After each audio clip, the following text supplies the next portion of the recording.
출근길 뉴스를 종합해드립니다. 깊이 있는 뉴스 YTN FM 출발 새 아침. 오늘 아침은 다시 무척 춥습니다. 어제와는 사뭇 다른 기온인데요. 하지만 오후부터는 다시 기온이 올라간다고 하죠. 이런 기온의 변화만큼이나 지금 우리나라의 상황도 변화무쌍합니다. 트럼프발 경제 불안이 우리나라를 덮치고 있고 또 대선이 어떤 구도에서 언제 치러질지 모르는 지극히 불투명한 상태에 있기 때문입니다. 이런 불안감 속에서도 우리는 일상을 충실하게 지켜나가야 합니다. 그래야만 우리나라가 그나마 지켜질 것이기 때문입니다. 자, 이런 우리 모두에게 오늘 아침 스스로에게 파이팅을 외치고 칭찬해주면 어떨까요? 신율의 출발 새 아침 3부 순서 먼저 광고부터 듣겠습니다.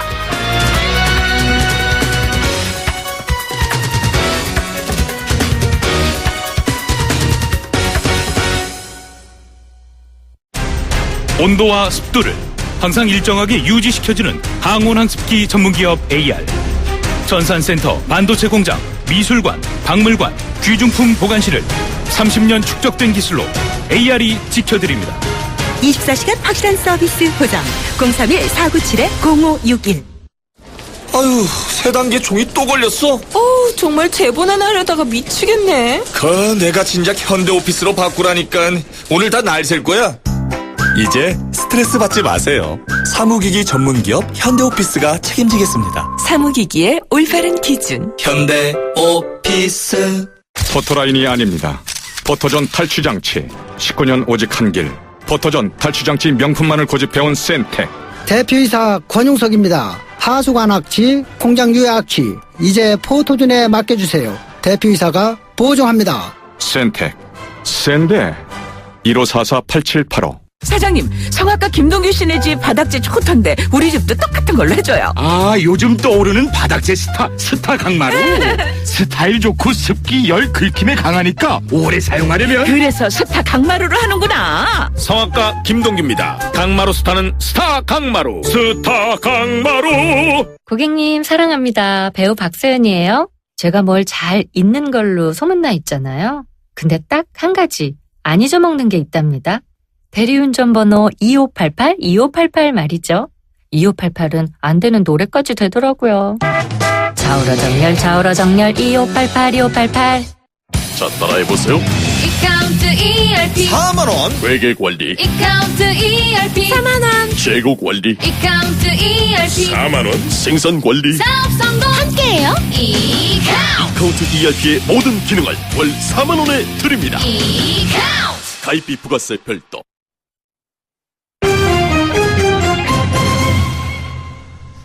예, 경제 뉴스 알아보겠습니다. 한국경제신문의 정인설 기자 스튜디오에 나와 계십니다. 어서 오십시오. 안녕하세요. 예, 수출이 다행스러운 소식이에요. 수출이 확 늘었네요. 네, 맞습니다. 네? 어제 반기문 전 총장의 불출마에는 못 미치지만 그래도 수출 서프라이즈 이렇게 얘기를 할 수 있을 것 같아요. 지난달 수출이 403억 달러, 1년 전보다 11.2% 증가했습니다. 5년 만에 최고치고요. 두 자릿수를 기록한 것도 거의 4년 만에 처음입니다. 반도체 디스플레이 석유화학의 선전 때문인데요. 특히 이제 슈퍼사이클로 불리는 반도체 호황 때문에 수출 증가에 급증에 견인을 했습니다. 전 반디석이라 그래서 반기문 전 총장이 요즘에 다 반으로 붙이는 건 무조건 짧은 걸 주게 되잖아요. 예. 반짝. 이게 반짝인지가 모르겠지만 반도체, 이것도 반도체네요. 반도체 그렇죠. 호황이 된 게 한국의 삼성전자하고 SK 하이닉스 메모리 반도체 사실상 두 개 업체가 양분하고 있거든요. 이게 1년 전에 비해서 40% 이상 증가했습니다. 지역별로는 IT를 여기서 생산 많이 하니까 대중국 수출이 13% 증가를 했고요. 다만 미국 수출이 1.8% 감소했어요. 보호무역에 대해서 대비하는 거 아니야? 알아서 기는 거 아니야? 생각할 수 있는데 그건 아니고 갤로트 7 단종이 있었죠. 그리고 자동차 수출이 감소했죠. 이런 일시적 요인 때문인데 앞으로는 늘어날 거다 이렇게 정부는 예상을 하고 있습니다. 미국 수출도. 앞으로 늘어날 것이다. 그럼 이게 일시적이 아니라는 얘기네요. 그죠? 그렇습니다. 일단 작년 11월부터 3개월 연속 증가세고요. 증가폭도 갈수록 커지고 있어요. 2%, 6%, 11%. 그러니까 한 달 반짝. 누구처럼 반짝한 건 아니고요. 더욱이 이제 중국의 사드 보복이나 미국 보호무역주의 이런 게 아직 한국 수출에는 큰 영향을 미치지 않고 있다 볼 수 있을 것 같고요. 다만 이제 유의할 건 이 반디석 외에 다른 게 있어야 되는 건데 우리 흔히 전차 이렇게 얘기하잖아요. 예. 전자와 자동차 이게 그렇죠. 한국의 주력 수출 품목인데 이게 아직은 이렇게 확 좋아지고 있지는 않아요. 그래서 예를 들어 이제 삼성전자를 비롯해서 스마트폰 수출이 잘 되고 자동차 수출이 잘 되면 여기까지 커지면 이제 더 좋아질 거고요. 그리고 기저효과다 이런 얘기도 있습니다. 왜냐하면 예. 작년이 워낙 안 좋았기 때문에 작년은 계속해서 감소였잖아요. 그것 때문에 우리가 늘어난 거다. 실제로 2년 전 2015년 그때를 기준으로 하면 15년 1월과 비교하면 지난달 1월 같은 경우는 10% 오히려 줄었거든요. 그러니까 우리가 항상 기자들이 하는 얘기가 있잖아요. 좋다라고 하다가 다음에 어떻게 될지 모르니까 앞으로 좀 더 지켜봐야 된다. 예. 최소한 1분기 아니면 상반기까지 지켜봐야 된다라고 얘기를 하는데 저는 개인적으로 올해는 수출은 뭐 왔다 갔다 할 수 있지만 전반적으로는 좋을 것 같다 이렇게 생각합니다. 그 반에서 10등 하던 친구가 한 번 20등으로 확 떨어졌다가 그 다음 시험에 15등 정도 하니까 이게 올랐다 이건데 사실 원래 보면 오른 게 아니다. 맞습니다. 중간고사하고 비교하느냐 작년 기말고사하고 그렇죠. 비교하는 그런 차이가 있죠. 근데 소비는 줄었죠 지금. 외화 내빈이다 이런 말이 딱 맞는 것 같은데요. 예. 내수 소비가 문제입니다. 아직 봄은 아니잖아요. 지금 겨울 춥잖아요. 예. 딱 그 계절 날씨하고 맞는데 작년 12월 소매 판매 사실상 소비입니다. 이게 1.2% 감소해서 2개월 연속 줄었습니다. 전반적으로 지금은 추운데 작년 12월 생각해 보면 안 추웠거든요. 원래 그렇죠. 겨울하면 옷이 확 팔리는데 옷이 덜 팔린 거예요. 예. 그런 준내구재 의복이 제일 덜 팔렸고요. 다들 차를 덜 탔는지 차량 연료도 좀 줄었습니다. 전반적으로 이런 영향이 컸고 소비 심리는 더 안 좋았고요. 이번 방금 얘기 보면 1월 물가 상승률이 2%여서 4년 3개월 만에 최고치라고 하는데 전반적으로 소비는 덜하는데 물가는 오르는 이런 기본적으로 기본 삶에 서민들의 삶은 앞으로 상당히 좋지 않아 보이고요. 예. 이 내수가 안 좋은 건 부동산 건설 경기가 작년만 못해서 그렇거든요. 근데 앞으로 이 대선 이후 하반기는 또 어떻게 될지 모르니까 이것도 지켜볼 필요가 있을 것 같습니다. 자, 그리고 트럼프 미국 대통령이 중국과 일본, 독일에 대해서 선전포고를 했죠. 일중독, 일본, 중국, 일중독. 네, 독일. 오늘 그냥 약자가 막 되네요. 좀 예, 되나요? 예. 좀. 환율 조작으로 예. 미국에 피해를 끼쳤다라는 건데 아직 조작으로서 지정한 건 아니고요. 예.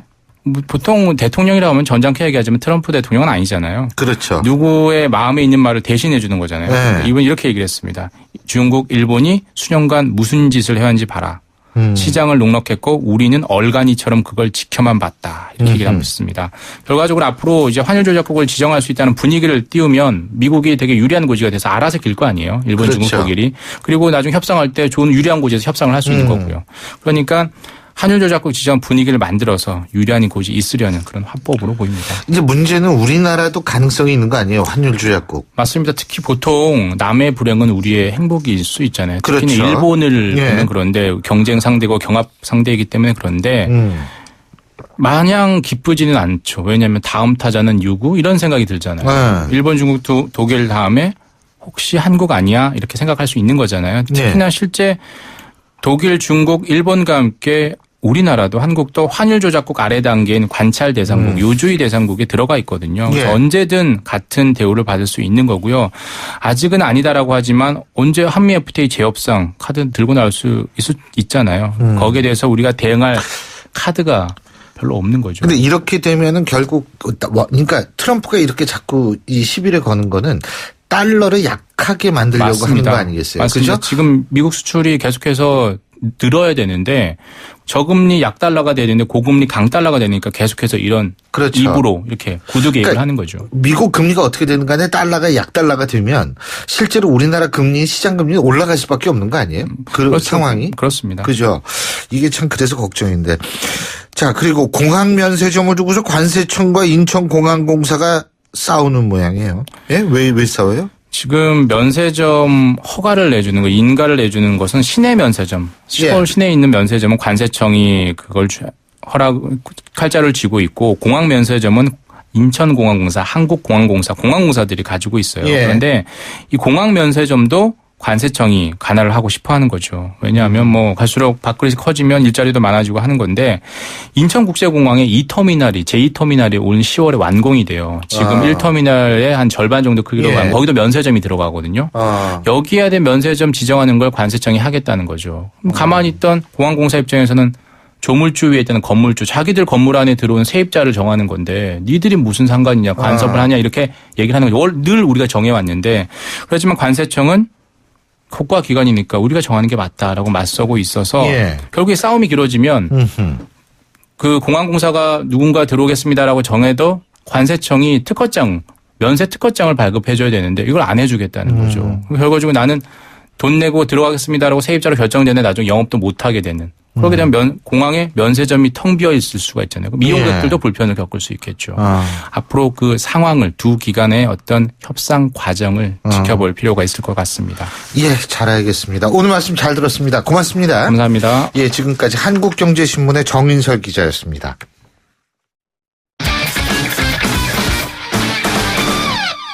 자, 이번엔 스포츠 소식 알아보겠습니다. 최동호 스포츠 평론가 전화 연결하죠. 안녕하십니까? 예, 안녕하세요. 예, 정몽규 대한축구협회장이 국제축구연맹 그러니까 FIFA 평의회 위원회에 출마를 했는데 예. 이번이 두 번째 도전이라고 그러죠? 예, 그렇습니다. 예, 정몽규 축구협회장이 이 두 번째로 FIFA 평의회 위원회에 출마를 했거든요. 이 평의회라는 것은 예전에 있었던 그 집행위원회입니다. 예. 그러니까 이 인판티노 FIFA 회장이 그 FIFA를 개혁하겠다 이게 이제 공약이었었거든요. 예. 그래서 이제 월드컵 출전 팀 수도 늘리고 기존의 집행위원회를 폐지하고 평의회를 만들었는데 이 평의회는 모두 기존에 있었던 집행위원 25명에 12명의 위원을 추가해서 만들었거든요. 예. 12명 중에 3명이 아시아에 배정된 이 쿼터입니다. 그래서 이제 정몽규 회장이 후보 등록 신청서를 지난달 26일에 아시아 축구연맹에 제출했고요. 이 선거는 5월 8일 이 바레인에서 열리는 아시아 축구연맹 총회에서 치러지는데 정몽규 회장이 2015년에 FIFA 집행위원 선거에 출마했다가 낙선한 바가 있고요. 이 말씀하신 대로 두 번째 도전입니다. 예, 그렇군요. 그리고 이 석현준 선수 말이에요. 예. 터키 트라브존스포르라는 그 팀에서 임대 선수로 뛰고 있는데 트라브존스포르 이 참 발음도 신기하네. 예. 계약을 해지했다 그러네요. 예? 예, 그렇습니다. 이 석현준 선수, 포르투갈의 FC 포르투 소속이거든요. 예. 근데 지난해 8월에 임대 선수로 이 터키 트라브존스포르로 이적을 했습니다. 근데 결국에 트라브존스포르에서도 자리를 잡지 못하고 방출을 당했네요. 이 트라브존스포르가 어제 이 홈페이지를 통해서 석현준 선수와 계약을 해지했다 이렇게 밝혔고요. 예. 이 석현준 선수가 이 원 소속 팀인 FC 포르투로 복귀를 해야 되는 상황인데 이 FC 포르투에서도 이 자리 잡기가 어려운 상황이기 때문에 이 포르투에서도 경기에 출전하기가 지금 매우 어려운 그런 상황입니다. 그렇군요. 자, 그리고 전명규 한국체대 교수가 빙상연맹 부회장으로 복귀를 했다고 그러는데, 예. 이 소치 동계올림픽에서 파벌 논란으로 물러나고 나서 3년 만에 부회장으로 복귀하는 거라 그러죠? 예, 이 빙상연맹이 지난달 26일 이사회에서 이 전명규 한체대 교수를 부회장으로 선임했다 이렇게 밝혔습니다. 이 전명규 부회장은 88년 캘거리 동계올림픽서부터 15년 동안 이 쇼트트랙 대표팀을 이끌면서 한국 쇼트트랙을 세계 정상으로 올려놓은 지도자로 평가를 받고 있거든요. 그런데 반면에 이 철저하게 이 자기 사람을 위주로 파벌을 가른다는 비난을 받았던 것도 이 사실입니다. 2009년에 빙상연맹 부회장을 맡았다가 2010년에 이 쇼트트랙 승부 조작으로 물러났고요. 2012년에 다시 부회장에 복귀했는데 2014년 소치 동계올림픽에서 이 안현수 선수 러시아 귀화 그리고 또 이 파벌 논란이 이슈가 되면서 사퇴를 했거든요. 근데 이번에 다시 세 번째로 이 부회장을 맡게 됐습니다. 자, 그리고 우리 야구 얘기 좀 해야 될 것 같은데 이 월드 베이스볼 클래식 말이에요. 예. 지금 이 WBC 대표팀이 좀 약체다 이런 평가가 있었잖아요. 그죠? 예. 근데 이게 부상마저 계속 시달리고 있는 모양이에요. 정근우 선수가 결국은 대표팀에서 하차했잖아요.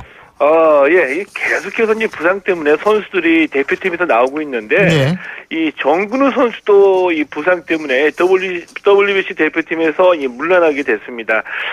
이 한국야구위원회 KBO가 어제 이 한화로부터 이 정근우 선수가 무릎 부상 때문에 WBC 참가가 불가능하다 이런 연락을 받았다 이렇게 밝혔거든요. KBO가 어제 이 정근우 선수 대신에 이 오재원 선수를 발탁했습니다. 일본도 근데 우리랑 비슷한 것 같아요. 그 일본의 에이스 오타니 선수 말이에요. 부상 때문에 WBC 출전이 불투명해졌다고 그러지 않습니까? 우리나 일본이나 사정이 좀 비슷하거든요. 예. 그러니까 일본도 이 메이저리거들이 WBC 출전이 좀 어렵게 됐습니다. 여기에다가 이제 부상 선수들 때문에 고민도 많은데, 일본의 대표팀 에이스입니다. 오타니 선수가 오른쪽 발목 부상 때문에 출전이 어려워졌습니다.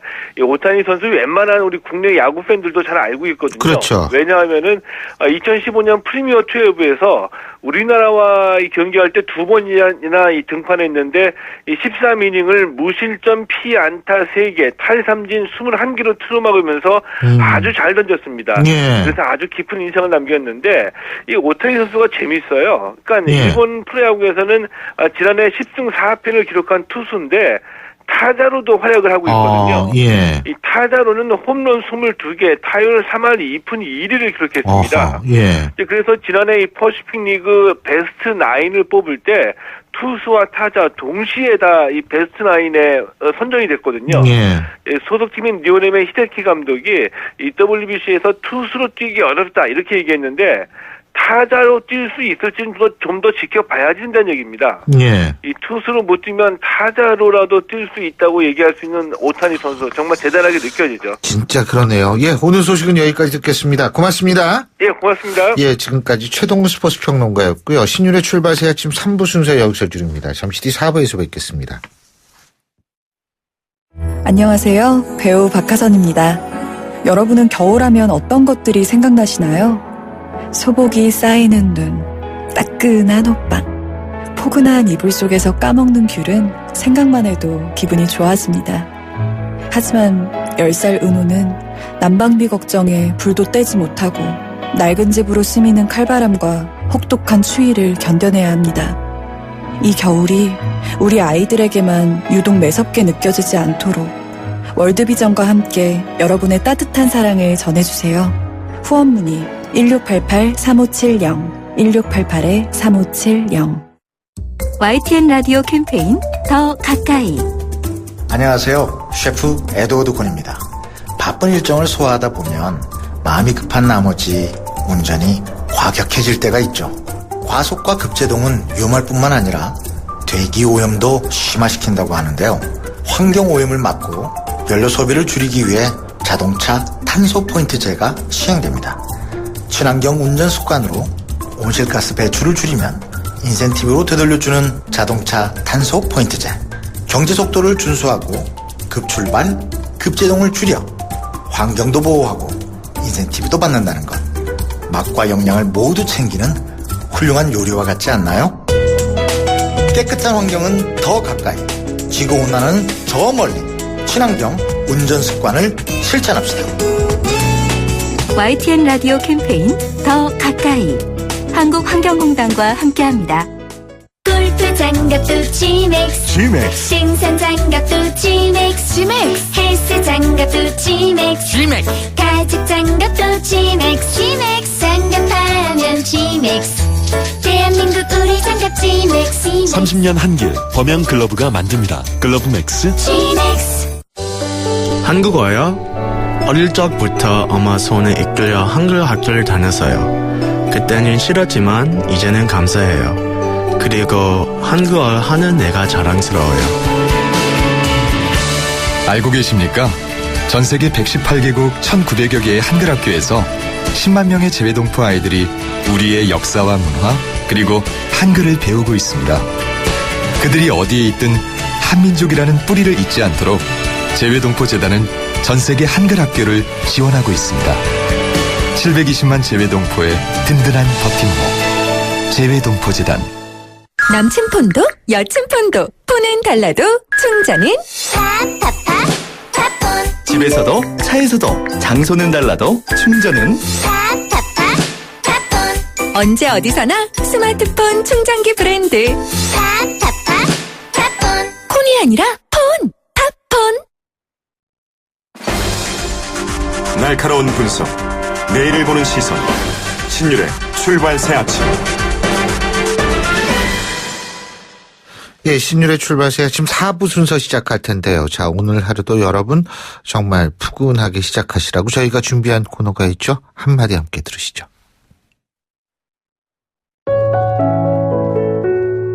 출발 새 아침에서 드리는 같은 한마디.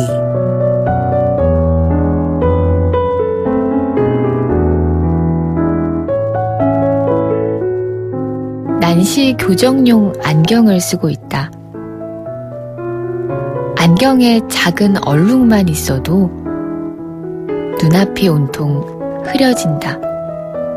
티끌이 태산을 가린다. 가까이 있는 것은 그래서 생각보다 큰 것이다. 오늘은 김중혁 작가의 메이드 인 공장 중에서 보내드렸습니다.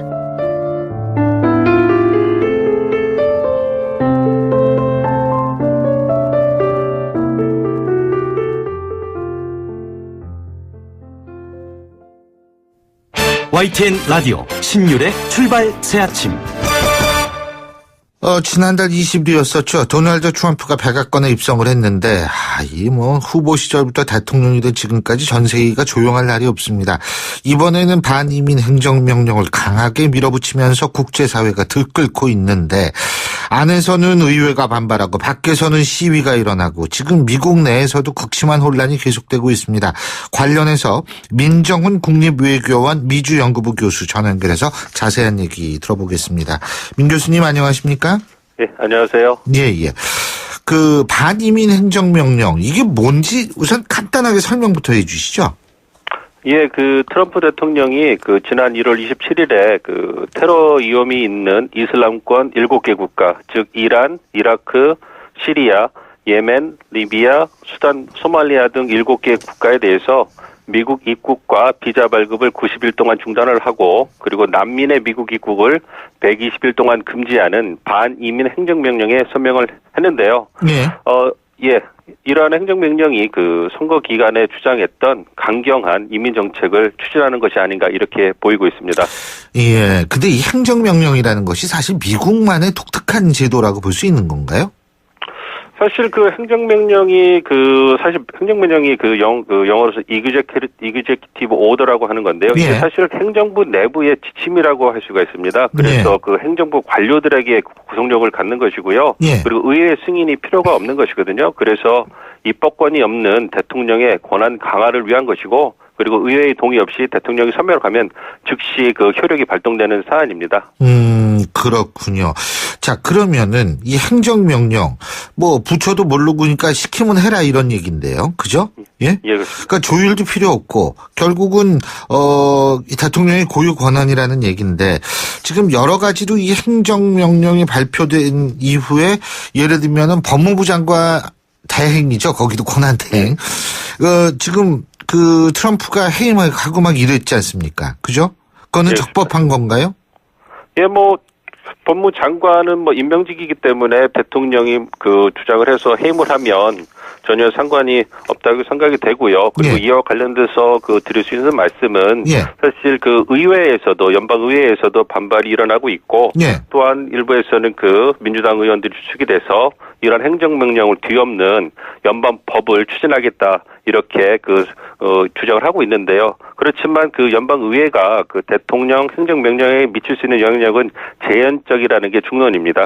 왜냐하면 그 행정명령이라는 게 미국 헌법과 위배되는 행정명령일 경우에는 의회도 얼마든지 나설 수 있는 거 아닌가요?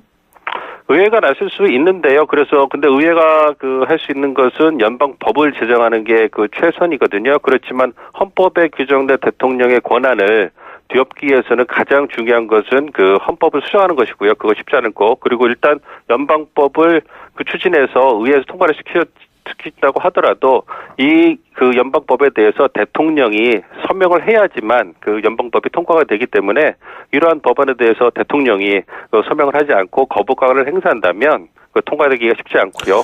만약 대통령이 거부권을 행사했을 때 물론 연방 하원에서 제적의원 3분의 2 이상이 찬성을 하면 대통령 서명 없이 법안이 통과될 수는 있지만 현재 공화당이 다수있는 의회에서 과연 그러한 일이 벌어질 수 있을까, 이런 부분에 대해서는 가능성이 낮다고 생각이 됩니다. 그런데 실제로 지금 이 행정명령 발표가 된 다음에 아까 7개 국가라고 그러셨죠? 이란, 이라크, 시리아, 예멘, 리비아, 수단, 소말리아.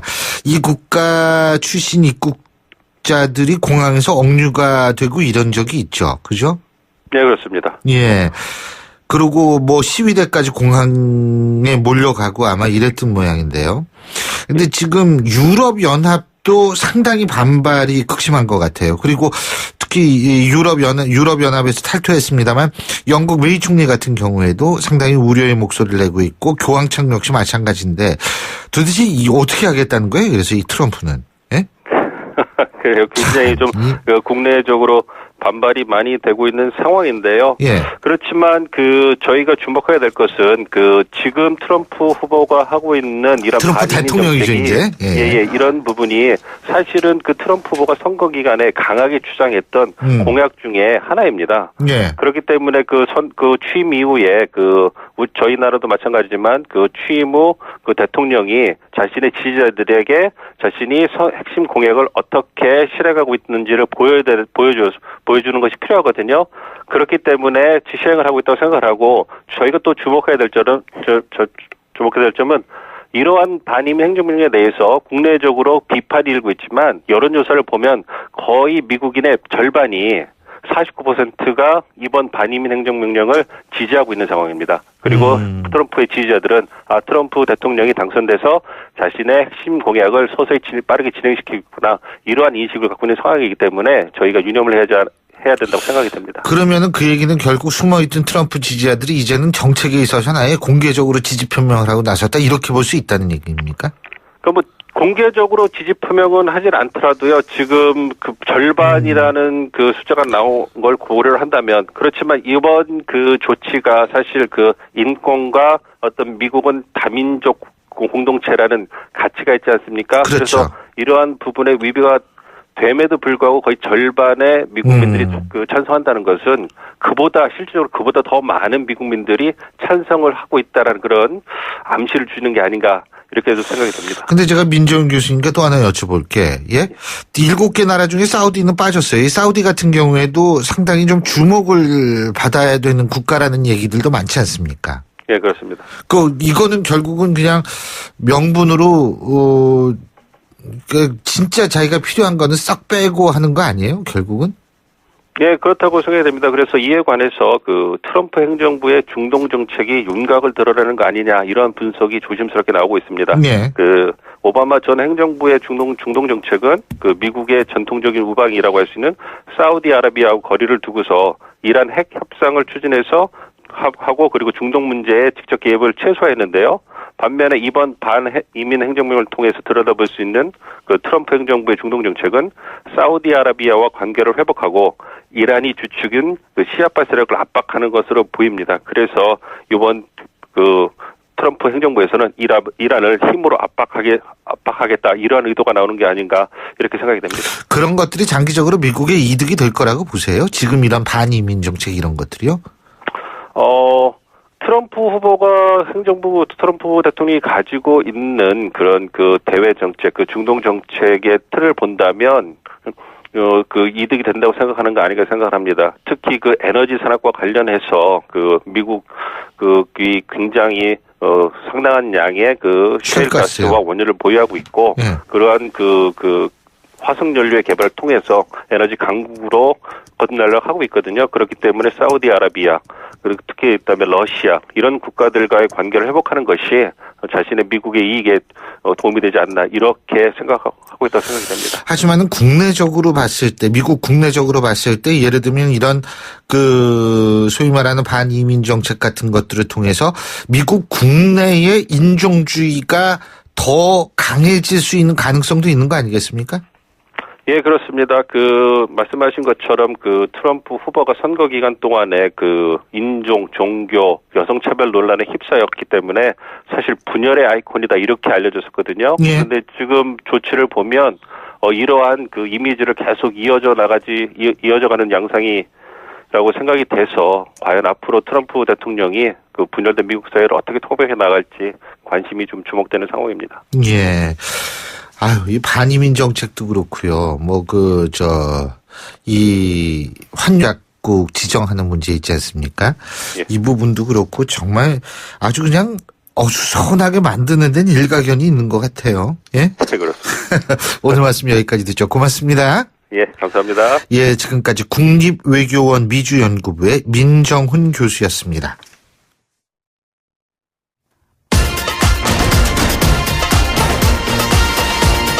여러분이 지금 듣고 계신 주파수는 FM 94.5MHz입니다. YTN 뉴스 FM.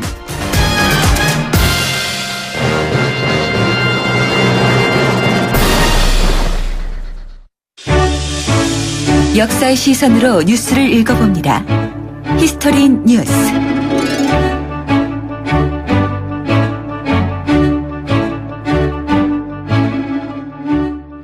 예, 히스토리 뉴스인데요. Make America Great Again. 트럼프가 후보 시절부터 맨날 얘기했던 그런 거죠. 그런데 지금 저희가 방금 얘기했던 반이민 행정명령, 여기에 대해서 저희가 알아봤습니다만, 이 아메리칸 퍼스트라고 얘기하는 미국 우선주의라는 게 굉장히 거세지면서 야, 이러다가 이거 세상 어떻게 되는 거야, 이런 생각 많이 합니다. 이것이 미국의 또 다른 임페리얼리즘이라고 얘기를 하죠. 이 제국주의적 요소가 나타나는 거 아니냐, 이런 생각도 하는데, 자, 오늘은 바로 그 부분에 대해서 알아보겠습니다. 자, 스튜디오에 역사학자 전우영 교수님 나와 계십니다. 어서 오십시오. 네, 안녕하세요. 참, 이거 주위에 이민 가신 분 있으시죠? 예, 있죠. 있죠. 예. 뭐 한두 명씩은 있더라고요, 예. 보면은. 예? 근데 이 Make America Great Again을 아주 시끄럽게 어게인하고 있어요, 지금. 근데 그렇게 되지 않을 가능성이 더 높은 좀 상황이라고 좀 생각이 되네요. 모르겠어요. 근데 이민자가 세운 나라에서 이민을 이렇게 금지한다. 미국 이민이라는 게 메이플라워부터 따져야 되나요? 그 전부터 봐야죠. 뭐 콜럼버스의 신대륙 발견으로부터 시작을 해야죠. 예. 그게 1492년이고요. 마틴 루터가 종교개혁을 시작하는 것이 1517년이고. 예. 또 이 종교개혁의 와중에서. 역사학자셔들은 연도가 줄줄 나오시네, 그냥. 사실상 이제 종교 전쟁 같은 형태가 유럽 각국에서 벌어졌잖아요. 예. 그 과정에서 이제 프로테스탄트들이 일부 이제 뭐 난민 형태로, 그 전에 이제 정부 주도의, 각국 주도의 뭐 탐험대, 탐사대, 원정대 파견한 거 말고도 남의 형태로 간헐적인 이민이 시작된 것이 16세기 중반부터였고요. 지금 말씀하신 이제 메이플라워호라고 하는 것이 1620년에 매사추세츠에 도착한 필그림 파더스라고 하는 미국의 아버지들, 이렇게 보통 얘기를 합니다만은, 1620년인데 그때쯤엔 이제 식민회사들이 설립이 돼서 아예 이민을 모객을 해서 미국 이제 동부 지역에 뿌려놓기 시작합니다. 그러니까 길게 보면 이제 16세기 중반부터 또 미국에서 뭐 본격적으로 이제 화이트 앵글로색슨 프로테스탄트 중심의 이제 와스프라고 하죠. 미국을 주도하는 세력이 본격적으로 미국에 정착하기 시작하는 것은 이제 17세기 초부터 이렇게 봐야 될 것 같습니다. 예. 근데 사실은 그렇게 이 다양한 민족을 하나로 묶기라는 게 굉장히 힘든 거 아니겠어요? 그죠? 그렇죠. 근데 이제 조국보다도 생계 또는 이제 먹고 사는 게 더 중요하다. 이건 뭐 불변이니까요. 예, 그렇죠. 그렇게 묶여 나간 거죠. 먹고 사는 그렇죠. 부분으로 통해. 그러니까 뭐 당장 미국의 독립전쟁이 이제 18세기 말에 이제 벌어집니다만은, 근데 버지니아를 비롯한 이제 그 미국 동부 13주의 각 주의 대표들이 모여서 독립전쟁을 시작하면서 독립을 선언해요. 그러니까 미국도 이제 우리가 독립기념일이라고 하는 날이 다른 날이 아니고, 뭐 영국과 싸워서 승리를 했다거나 미국 정부가 수립됐다거나 혹은 미국 정부가 수립되었음을 각국으로부터 인정받았다거나 이런 날이 미국의 건국기념일이 아니고요. 13주 대표가 독립을 선언한 날입니다. 그러니까 선언한 날을 독립기념일로 하고 있는 거죠. 그러니까 미국의 독립기념일이 이제 바로 우리나라의 3.1절과 굉장히 같은 맥락에 있는 그런 날짜죠. 근데 사실 그 미국이 그렇게 다인종 사회고 이러니까 예를 들면 우리나라 같은 경우에는 민족주의라는 것들이 통합에 어떠한 역할을 할 수 있었다면 미국 같은 경우는 패트리어티즘 그러니까 그 그렇죠. 애국주의가 국가에 대한 애국이 그 하나의 역할을 한 거 그런 거 아니겠어요? 훨씬 더 강했죠. 그러니까 뭐 많은 청취자분들이 잘 모르고 계시고 당연하다고 생각하실지 모르겠지만 지금 전 세계에서 민간인이 주권자인 민간인이 국가에 대한 소유권자란 뜻이죠. 자국기에 대해서 경례하도록 하는 나라는 미국과 한국밖에 없습니다. 이건 이제 그 형식 논리상 모순이죠. 예전에 어떤 분들은 그러니까 해방 직후에 이 문제가 논란이 됐을 때 이제 국내에서 나왔던 반론이 이거 마치 회사가 자기 회사의 상징 깃발에 대해서 경례하는 거 아니냐 이런 얘기까지 했을 정도인데 우리 이제 미국을 보고 해방 이후에 배웠기 때문에 이제 이런 관례를 만들었고요. 미국에서 민간인들에게 국기에 대한 경례를 지킨 것은 외국인을 자기 자국민으로 바꿔야 했거든요. 예를 들어서 스페인 이민자가 미국에 들어왔는데 실제로 이제 미국과 스페인 사이에 필리핀을 두고 전쟁이 벌어졌었죠. 19세기에. 그러니까 만약에 미국과 스페인 사이에 전쟁이 나면은 누구 편을 들 거냐. 독일계 이민들에게 뭐 실제로 2번이나 벌어졌죠. 1, 2차 세계대전에. 또 미국과 독일 사이에 전쟁이 나면 누구 편에 들 거냐. 그거에 대한 너의 결의와 충성을 맹세해라. 이런 걸로 이제 국기에 대한 경배를 시켰던 거거든요. 그런 이제 과정에서 이른바 이제 미국에 대한 충성심, 미국에 대한 사랑이라고 하는 것이 국가 존립의 가장 중요한 이제 사유가 됐기 때문에 국가를 존립시키기 위해서는 애국주의를 고취하지 않을 수 없었고요. 그게 이제 미국의 애국주의 전통으로 자리 잡은 거죠. 교수님이 그 말씀하시니 갑자기 생각나는데 존 F 케네디 왜 그런 얘기 했잖아요. 그 국가가 우리한테 뭐를 해줄 걸 바라기 전에 우리가 국가를 위해서 뭘 해줄까 생각할 그 얘기를 유럽에서 하잖아요. 독일 같은 데서 하잖아요. 파시즘이죠. 그런 거는 그 마저 죽어요. 그렇죠. 예? 그게 케네디의 말이니까 용납이 되는 거지. 사실 히틀러의 말하고 똑같은 거잖아요. 그거 마저 죽어요. 독일 가문은. 지금 그 말씀 드리니까 갑자기 그 생각이 나는데 근데 그렇게 해서 물론 통합을 시도를 했다고는 하지만 이게 역사적으로 보면은 이 미국도 갈등이 많았고 그리고 다른 나라들 그러니까 이 좀 외국인들이 많이 왔다 갔다 하고 살고 이런 나라들은 다 항상 갈등이 있었죠. 그죠? 근데 갈등이 있음에도 불구하고요. 역사상 그러니까 우리가 제국주의라고 앞에 이제 모두에 말씀을 하셨습니다만은 제국주의는 일방적 팽창주의가 아닙니다. 무력으로 세계를 지배하는 패권주의도 아니고요. 밖으로 나가는 것과 동시에 밖에서 자국으로 들어오는 것을 허용하는 것이 제국주의였어요. 그러니까 예를 들면은 프랑스에 그렇죠. 아프리카, 알제리나 이런 쪽에 오시는 분들이 많이 사는 거 이런 거 말씀하시는 거죠. 그것뿐만 아니라 고대 로마라든가 중국의 이제 몽골 원제국이라든가 전부 똑같았어요. 그래서 로마는 외국인법까지 만든. 그러니까 이게 뭐냐면 외국에서 들어온다는 건 사람이 들어온다는 것은 제국으로 들어온다는 것은 전 세계의 엘리트가 들어온다는 걸 의미해요. 지금도 한국에서만 놓고 보십시오. 한국에서 뭐 이제 그냥 어중이 떠중이로 가는 사람도 물론 있겠지만 엘리트들이 미국으로 유학을 가잖아요. 그렇죠? 뭐 저 신 교수님도 이제 유학생을 해보셨습니다만. 독일 그렇죠. 이제 또 문화의 중심이고 지식의 중심이죠. 그렇게 함으로써 전 세계 엘리트들을 끌어모으고요. 그들을 통해서 전 세계의 지식을 모읍니다. 전 세계의 그러니까 문화를. 옛날에 우리나라 청나라로 뭐 예를 들어 명나라로 유학하고 이제 가면 이제 우리는 가는 거지만 그 나라는 받아들이는 거죠. 받아들이면서 예컨대 중국, 한국, 뭐 이슬람권, 유럽권, 아프리카권 내 각국의 이제 엘리트들을 한 군데 모아서 그들의 토론시키고 지식을 수집하고 문화를 융합시켜서 그렇게 해서 세계를 지배할 수 있는 표준적 문화와 표준적 지식을 만드는 거거든요. 그게 제국이 역사상 세계적으로 수행해 왔던 역할입니다. 미국이 이제 20세기 중반부터는 그 역할을 수행하기 시작했던 것이죠. 팍스 아메리카나라고 하는 것이 그래서 단순하게 무슨 뭐 힘이 있다고 뭐 저 환율 조작국 뭐 지정하는 여쩌느니 하고 자기 나라 들어오는 건 막겠다고 하고 이거는 이제 쉽게 말하면 제국이 몰락하기 시작할 때 나타났던 현상들이거든요. 그래요. 그러니까 제국주의로 팽창이 시작되는 것이 아니고요.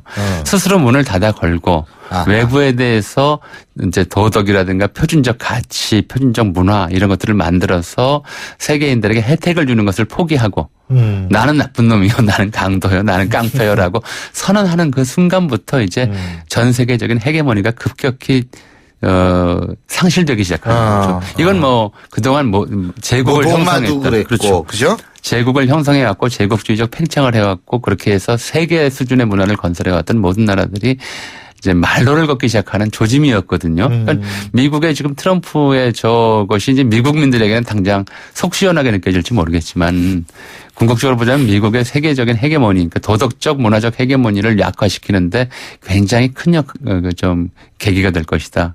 뭐 역사적으로 보면 그렇게 판단해야 될 것 같습니다. 이게 문 걸어 잠고 그리고 사실 미국에서 사는 우리 교민들 있잖아요. 예. 그 우리 교민들 자체도 상당히 걱정이 많아질 것 같아요. 이 트럼프 이런 식으로 나오면. 그렇죠. 저게 이제 처음에는 이제 외국인들의 국내 입국을 이제 막기 시작하고요. 두 번째는 국내에 있는 외국계들. 이제 인종적으로나 종교적으로나 미국 주류와 잘 안 맞는다고 판단되는 외국계들에 대한 이제 간섭, 박해 이런 걸로 이제 이어지거든요. 언제나 그래 왔습니다. 그 사회적 분위기가 이제 그렇게 될 수 있는 거 아니겠어요? 내부에서 분열하고 외부에서 질시받고. 그렇죠. 이런 나라가 아무리 크고 돈이 많은들 이게 든든하게 유지될 수 있겠느냐. 이건 이제 역사에서 보면 항상 나타나는 현상이거든요. 그러니까 외부에서는 저들이 이제 단순하게 우리에게 무슨 뭐 문화라든가 문명이라든가 이걸 건설하는데 도움을 주는 존재가 아니라 빼앗아가기만 하는 존재다라는 이제 인식 속에서 대외적으로 적대시되고요. 내부에서는 또 굉장히 심각한 종교적, 문화적, 인종적 갈등이 벌어지고요. 내후 외환에 휩싸이게 되는 거죠. 그렇죠. 제국의 몰락이 다 그런 식으로 진행이 되었거든요. 근데 이게 그래서 제가 좀 걱정이 되는 게 이게 지금 사실 확실한 거는 말이에요. 트럼프가 역사의 시계를 거꾸로 돌리고 있다는 건 전 확실하다고 보거든요. 뭐 역사를 모른다고 봐야죠. 정확한 표현이십니다. 뭘 알아야지 거꾸로 돌리든지 하죠.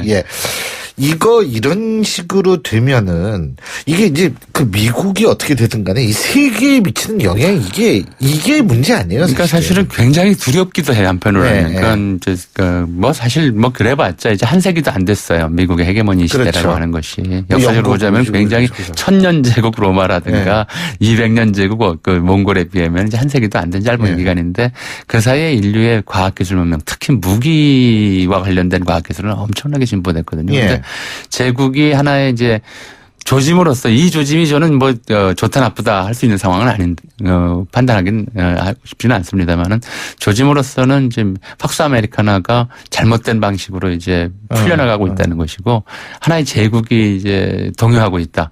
동요 또는 만약에 이제 이 과정이 오래 간다면 실제로는 몰락의 과정으로 이어질 가능성도 있는데 그게 세계적으로는 엄청난 혼란을 항상 초래했거든요. 새로운 헤게모니를 그렇겠죠. 주려는 이제 세력이 나타나서 전쟁 또는 그 밖에 대단히 심각한 갈등으로 이어졌는데 이 위기를 관리할 수 있겠느냐. 당장 이제 트럼프의 저 태도를 보자면 국지적으로든 아니면 더한 형태로라든 간에 전 세계적으로 충돌의 위기는 더 고조될 거라고 생각되는데요. 상당히 좀 걱정되는 부분입니다. 그렇습니다. 진짜 걱정 많이 됩니다. 요새 걱정거리밖에 없어요. 오늘 말씀 여기까지 듣겠습니다. 고맙습니다. 지금까지 역사학자 전우영 교수님과 함께했고요. 신율의 출발 새 아침 목요일 순서는 여기서 줄이겠습니다. 여러분 오늘도 하지만 희망을 갖고 미래를 설계할 수 있는 그런 여유로운 하루 되시기 바라겠습니다. 저는 내일 아침 7시 15분에 다시 오죠. 신율이었습니다. 고맙습니다.